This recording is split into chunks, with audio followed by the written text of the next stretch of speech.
Bonjour et bienvenue à tous dans ce flash d'information effondrement à Touba. Les fouilles se poursuivent dans les décombres de l'immeuble aux environs de 15 h hier à Touba.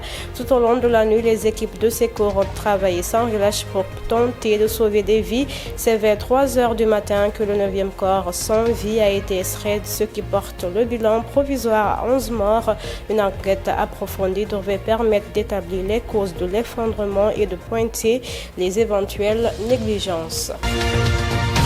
En déplacement à Touba, après l'effondrement tragique d'un immeuble à Touba, le ministre de l'Urbanisme, Moussa Bala Fofana, a regretté les pertes en vies humaines, 11 morts, pointant du doigt la rapidité excessive des travaux pour un bâtiment R+3. Le ministre a également révélé que l'entreprise en charge du chantier avait déjà été impliquée dans un précédent drame, soulevant ainsi des lourdes interrogations sur le respect des normes de construction.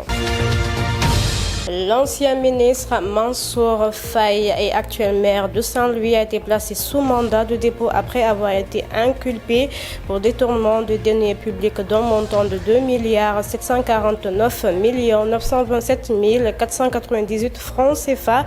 Il faut rappeler que la Cour des comptes a mené une enquête au ministère du Développement communautaire et de l'équité sociale et territoire qui dirigeait Mansour Faye. Entendu par les enquêteurs, le directeur de l'administration générale et de l'équipement du ministre a précisé que l'enveloppe allouée à leur département au titre de l'opération de l'aide alimentaire était fixée à 69 milliards de francs CFA.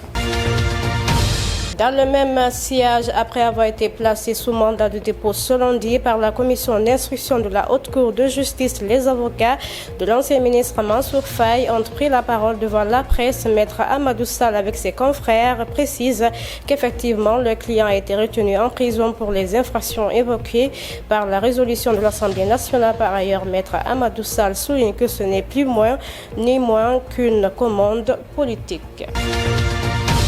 Réforme du Code des impôts conformément à la promesse du Premier ministre Ousmane Sonko lors de sa déclaration politique générale. Le gouvernement va réformer le Code général des impôts. Objectif porté à au moins 20%, seuil fixé par l'UEMOA. Le taux se situe aujourd'hui à moins de 18%. Les nouvelles autorités ont lancé le processus avec la mise en place d'un comité de pilotage, mais leur démarche soulève déjà une polémique. Le Forum civil voit en effet une démarche solitaire.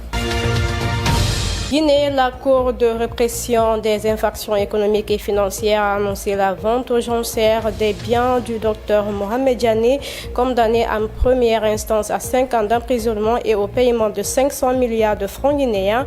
Pour clarifier la situation, l'Agence de gestion et de regroupement des avoirs saisis et confisqués a animé un point de presse ce lundi pour le directeur général. Cette procédure vise à permettre à l'État de rentrer en possession du quart de l'amende qui lui revient. Le gouvernement malien s'est réuni avec la commission chargée de la rédaction de la Charte nationale pour la paix et la réconciliation sur la présidence du Premier ministre Abdoulaye Maïga. L'objectif de cette réunion était d'évaluer l'état d'avancement des travaux de la commission dont le mandat se termine le 30 juin 2025. Fruit d'un dialogue intermalien, cette charte ambitieuse aspire à offrir au pays une base solide pour surmonter sa crise multidimensionnelle. Actualité internationale, le 20 mai, Vladimir Poutine effectue une visite dans la région de Kourch, récemment sécurisée par l'armée russe. D'après les informations relayées par les médias d'État russes, l'hélicoptère présidentiel se trouvait alors dans une zone particulièrement exposée à l'assaut. Le commandant Lori Dashkin, responsable de la division de défense aérienne opérant dans le secteur, a indiqué que les forces en place avaient dû engager un combat soutenu pour neutraliser la menace et garantir la sécurité de l'appareil. Ainsi prend fin ce flash d'information. Merci à tous de l'avoir suivi. Prenez soin de vous et bon suite de programme à notre compagnie.